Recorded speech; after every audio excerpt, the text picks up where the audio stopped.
India is strengthening its aerial defense along the LAC, the line of actual control with China. Dumaong sa bansa ang anti-submarine warfare vessel ng India para sa pagsasanay sa pagitan ng Indian at Philippine Navy. India versus China.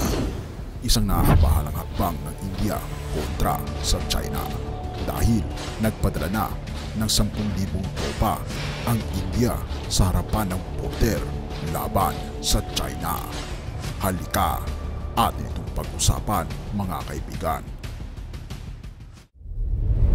India versus China. Two neighbors caught ang in a bitter border standoff, which is now in its fourth year and becoming more tense. All signs point towards rising hostility. Ika pa dito ang dalawang kapitbahay na naipit sa isang mapait na alitan sa hangganan na ngayon ay nasa ika-4 ng taon at lumalalim pa ang tensyon.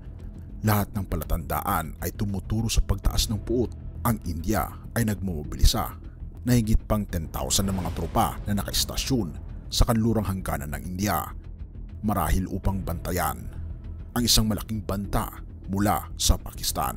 Ang mga tropang ito ay ngayon ay nire-redeploy at ilalagay sa hangganan sa China kahit may karagdagang 10,000 na tropa sa LAC. Pansin ng Beijing at ngayon ay naglabas ng babala ang China. Sinasabi nitong ang pagtaas ng deployment ng India ay hindi magpapaluwag sa tensyon. Ang mga tensyon na ito ay sumiklab noong 2020 at mula noon nagtagpo ang mga general ng India at China ng 21 na beses. Subalit walang solusyon. Hindi nag-atubiling mag-withdraw ng mga tropa ang China o ipakita ang numang hilig na gawin ito. Kahit saan naiiwan ang India na wala ng ibang pagpipilian kundi baguhin ang kanilang deployment upang palakasin ang kanilang depensa at ihanda ang sarili sa susunod na pang-aasar ng China dahil patuloy itong dumarating. Kaya paano nagpoprotekta ang India ng kanilang mga hangganan? Sila ay kumukuha ng bagong pamaraan. Ang pagtaas ng deployment ng mga tropa ay sa lamang bahagi nito. Nagtayo rin ang India ng isang bagong pwersang militar na may sariling artillery at suportang pangimpapawid. Ang kanilang misyon ay malinaw. Bantayan ang partikular bahagi ng hangganan sa China na may sukat na 532 kilometers. Ito ay naghihiwalay sa Tibet mula sa dalawang estado ng India, ang Uttarakhand at Himachal Pradesh.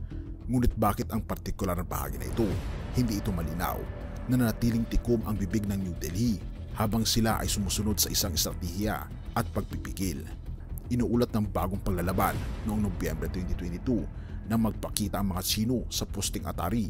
Pinatulak sila ng mga pwersang Indiano. Higit sa 50 na sundalo ng China ang naiulat na sugatan noong araw na iyon. At naganap ito habang ang mga pag-uusap sa militar para sa pagtatapos ay nangyayari. Maliwanag na hindi nirerespeto ng China ang proseso at ito ang pumipilit sa India na maghanap ng mas malaking pagpipigil. Ito ay nagdadala sa atin sa tanong kung ano ang kasalukuyang kalagayan ng mga deployment ngayon. Hindi talaga natin alam ang sagot dito sapagkat hindi nagbabahagi ang China o ang India ng mga detalye. May mga ulat lamang at madalas ay magkakaiba ang mga ito. At isa pang ulat ang nagsasabi na may higit pang 60,000 na mga tropa. Ano man ang kaso, patuloy na nagdadagdag ang India ng mga tropa na ito ay nangangahulugang ang sitwasyon ay delikado. Tingnan din natin ang pahayag ng mga pangunahing leader. Si S.J. Shankar ay ang ministro ng ugnahing panlabas ng India. Nakipag-usap siya tungkol sa sitwasyon sa hangganan. Noong Enero, sinabi niya na maliban kung mayroong matibay na solusyon, manatiling magkapalad ang mga pwersa. Inuulat ng punong komandante ng Hilagang Command, ang sitwasyon sa hangganan ay stable ngunit hindi normal. At sinabi nila ito 2 buwan na ang nakakalipas. Kahit may saysay para sa India na maging maingat sa kanilang depensa at patuloy na magdagdag ng mga tropa. Sumatotal, ang sitwasyon sa hangganan ng India at China ay patuloy nagtutulak sa kanila upang mapabigat sa kanilang mga hakbang sa seguridad. Habang ang diplomasya ay nagsasalita, ang mga kilos ng China ay hindi tumutugma sa mga salitang ito na katulad na nangyayari dito sa ating bansa sa Pilipinas.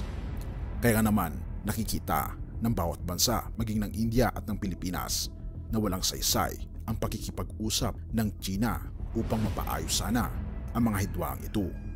At sinabi ng First Post na sa ngayon ang India ay lumulubag para sa pangmatagalang labanan sa pagtitiyak na handa sila para sa anumang pagtatangka ng China na magdadagdag ng tensyon sa hangganan.